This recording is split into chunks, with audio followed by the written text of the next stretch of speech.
All right, everybody, Sal here. Let's talk about the firing of Ken Dorsey announced by the Bills on Tuesday. My day off normally on Tuesday when the Bills play on Sunday, but when it comes to the NFL, there's never really any days off when you cover this league, right? Things like this happen.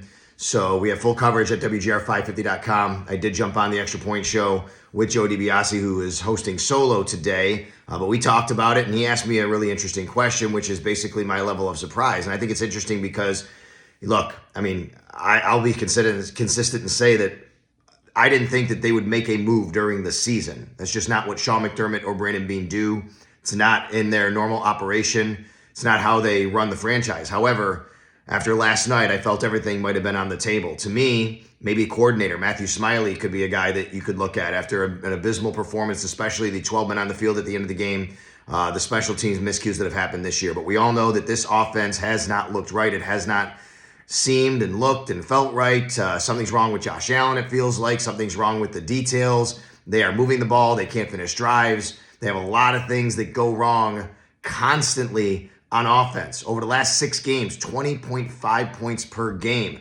That's unacceptable for this team. This is a team that has Josh Allen and Stephon Diggs, and they invested in wide receivers in the offseason. Their number 1 pick was a tight end. The number 2 pick was a guard. The entire offensive line has not missed a game. They've been healthy, and yet they can't get out of their own way on offense. So it just felt like something had to change at some point. Well, here we are. Ken Dorsey out as Bills offensive coordinator. So they turned to Joe Brady to be the interim offensive coordinator for the next, whatever weeks. They've 7 games left. So next 8 weeks, 7 games. This to me is twofold. It's an audition for Joe Brady, but with the, hey, we still have time to stay in this thing. Let's try to make the playoffs. Look, I'm not going to sit here and say the Bills are going to make the playoffs. It looks bleak right now. They probably won't. They have very little percentage to make the playoffs.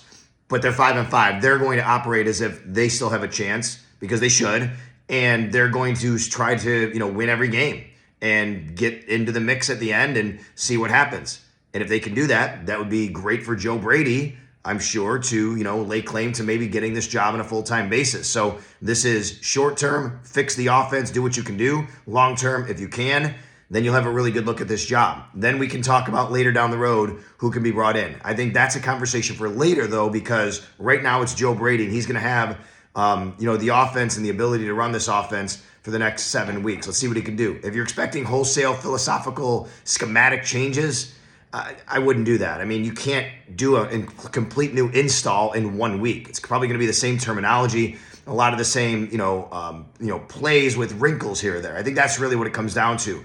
Maybe a different game plan against each team, different wrinkles here and there. And then, honestly, I think the biggest thing that has to change here is some of the details that aren't being buttoned up by this offense.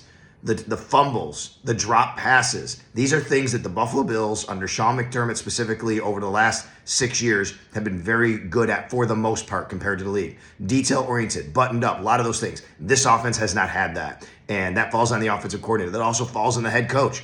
People are wondering if Sean McDermott is feeling the heat, if he could be next. I just don't see it. I don't think Terry Pegula is going to make that kind of move. Sean McDermott and Brandon Beane both signed a contract extension earlier this offseason through 2027. Now, look, you can always make the move, right? Or is it through 2026? Either way, you can always make the move even with a contract extension. But I don't get the sense that Terry Pegula is going to make a move like that, even if this team misses the playoffs. It's possible. But in the meantime, Sean McDermott is responsible for what happens with the organization. He's responsible, as far as the coaches, as far as the players, and him and Brandon Beane, bringing in players. But, this is his responsibility to try to fix something like this. And that's what he's trying to do with this particular move. Now the Bills go forward with a game in just 6 days against the New York Jets. And like I said, you're not going to have a complete new install in 6 days facing the New York Jets. But they have to play better. They're 500, 5-5. They have a very tough schedule coming up. We'll see where this goes. As far as Joe Brady's concerned, check it out at WGR550.com. I have my story up I wrote with some of the background on him. He was the offensive coordinator. He does have experience with the Carolina Panthers in 20 and 21. They did not have good numbers. They also didn't have a really good quarterback. There's Teddy Bridgewater. He did okay, but they didn't have a great roster. Kind of reminds me of, in a lot of ways, like when Brian Dable was hired in Buffalo, he looked at his numbers and went, oh my God, then you realize he didn't have much to work with. But that said, he has been an offensive coordinator. He has called plays. Before that, 2019, he was in charge of that historic LSU offense with Joe Burrow, Jamar Chase, Justin Jefferson, and Clyde Edwards-Helaire. And that's what really got him a job in the NFL with the Carolina Panthers. So we'll see where it goes from here and from there. In the meantime, keep it right here to the South Sports YouTube page. Of course, check out It's Always Game Day in Buffalo with Matt Bove and me. I'll be on with Show Up with the Bulldog later this afternoon. It's Tuesday right now. And then tomorrow on the Extra Point Show, of course, as well. We got you covered. All right. Thanks for coming to my talk here in my dining room is on my normal day off. Didn't have a day off today because the Bills make the move. They fire offensive coordinator Ken Dorsey, replace him with quarterbacks coach Joe Brady in the interim.